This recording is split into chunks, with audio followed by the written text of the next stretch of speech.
Alright, what's up guys? Time for SrzTalk, episode 4.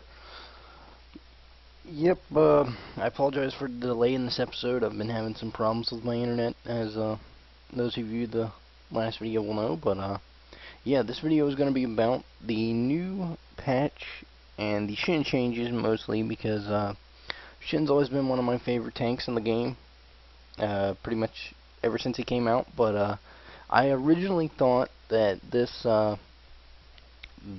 buff to Shen was going to put him back to the state where he used to be, where Vorpal healed for more, did more damage, lower CD, kind of thing like that.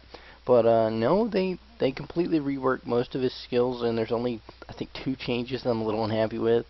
That being the taunt is now 1.5 seconds at all ranks, and it does damage when you actually taunt people now. I don't know if that's a little much, so to say, but I think it does give him that hard CC, as well as with the what would it be, the damage output and the want to attack this champion that most have the disruptive ability. There we go. But I don't know if that really qualifies as a major nerf or a buff. In my case, I did like the enhanced taunt duration as you ranked up, but now it goes for damage and CD. But yeah, the feint changes are nice. You restore, or your Kai strike actually starts regenerating faster off CD now than it would normally. So the CD is much lower. I think it's 1.5 seconds every time you feint, and for as long as the shield is up, your Kai strike is 1.5 seconds faster, and it's now based off when you attack people rather than when people are attacking you. So Shen's going to become a much more aggressive champion. You're going to see a lot of aggressive Shen players start to come out of the woods, I have a feeling. But the only change that I did not like and actually got me killed last game was the ult.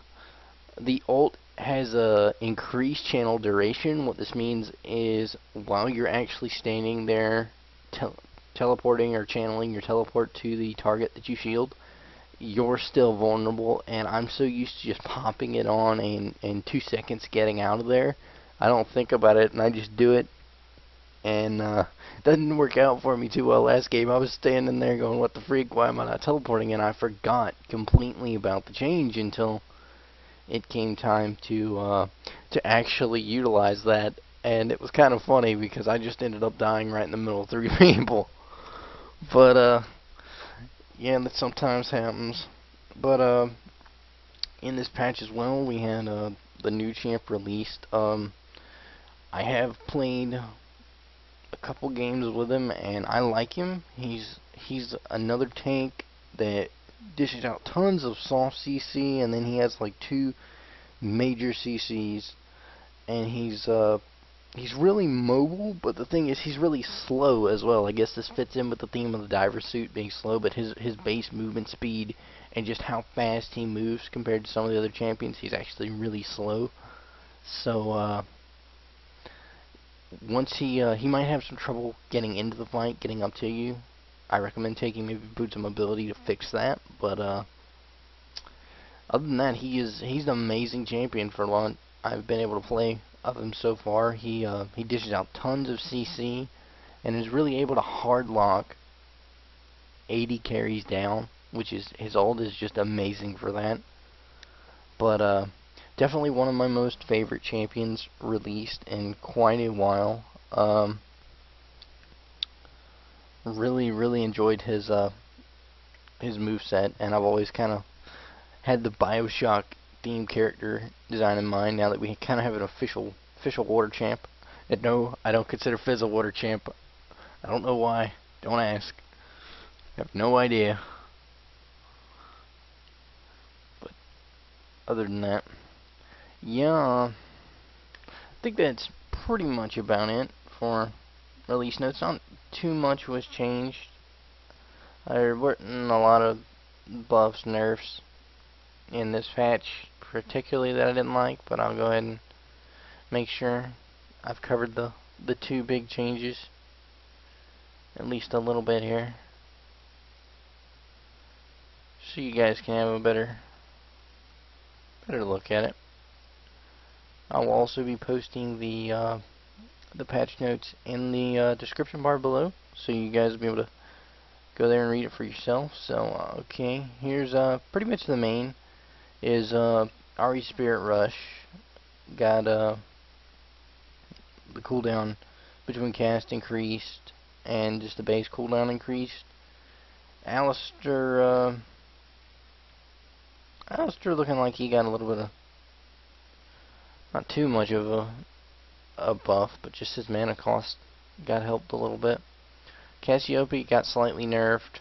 Gangplank just got his mana cost increased. I've heard a lot of people upset about the mana cost increase, but when you look at the raise morale, it goes from 1,200 range to 1,500 range. It seems that that would kind of compensate, and you really don't need to be spamming anything other than Q. You know, it's really when you run out of mana as Gangplank, you're spamming your W, because that just takes so much more mana. It's not even funny. But Kennen got his Thundering Shuriken cooldown increased. I think this is going to help with lately what you've been seeing with Kennen, is he's been having a lot of poke compared to some other champions. And funnily enough, defensive ball on Rammus actually got nerfed a little bit. So you're seeing just kind of some more evening out here. Rise got slightly nerfed. His overload mana ratio reduced to 7.5 from 8. But it's not too bad of a nerf. I do still enjoy going mid with Rise, and I've heard there's also going to be a new skin coming out with him. So we'll see how that goes. It looks pretty awesome. If you haven't seen it, I'll go ahead and link it to you guys in the bottom the description as well, because it's pretty amazing looking.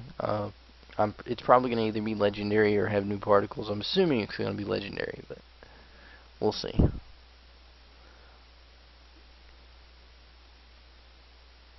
But as you all know already, Sona and Soroka taking most of the brunt hit here. Sona, they just kind of mess with her power core damage. She's not going to have pretty much any poking in lane anymore, but I guess that's what they were rolling for. I heard that they were primarily targeting auras with this, and that just kind of slipped in there, I guess.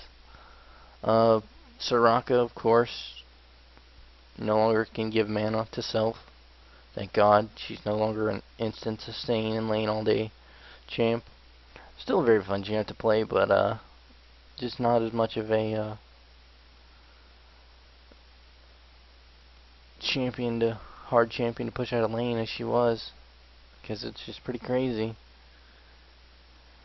Vladimir got a little bit of a nerf. His Hemio Plague damage amplification reduced to 12 from 14, and his Tides of Blood healing was adjusted to 4, 5, 6, 7, 8% per rank from 8% at all ranks. I think this really kind of will help with what I was seeing, being a long-time Glad player and coming back to the buff. The thing I immediately noticed was how much regen he had early game, and it almost was pretty much too much, because I could pretty much outlane anyone you put me up against, because I just regen so much so early, and they just couldn't stop you. So hopefully that'll help balance him out, and they'll leave him alone. I don't kind of like them touching my Vlad. I have a feeling that they kind of maybe overbuff Shen a little bit. I hate to say that, I really do, because I love the way he's playing right now. But we'll see what they think as time goes on, and hopefully we'll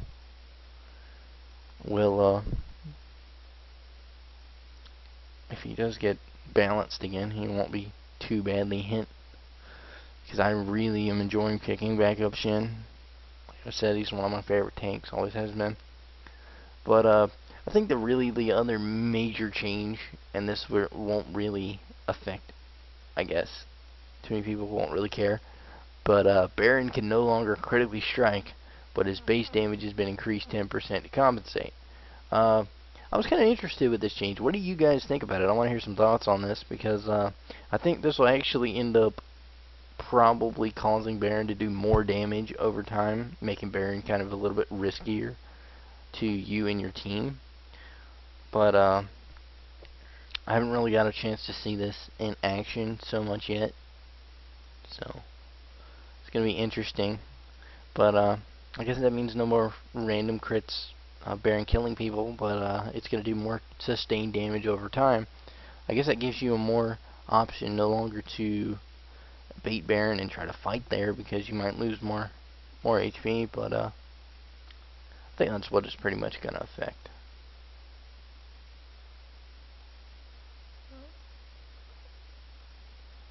But we'll see how it works. I think that's about it for this patch, pretty much, besides just the HUD changes and all the other little nitpicks they decided to do. But yeah, I think that's it for episode 4 of SrzTalk, guys. So I will see you back next time for episode 5. I'm gonna go ahead and put probably episode 5 out either today or tomorrow, depending on which. Just depending on how today goes. But yeah, so peace, guys. Don't forget to leave your comments and thoughts in the comment box below, because I always love hearing about it. And yeah, thanks again, guys. Awesome. Peace.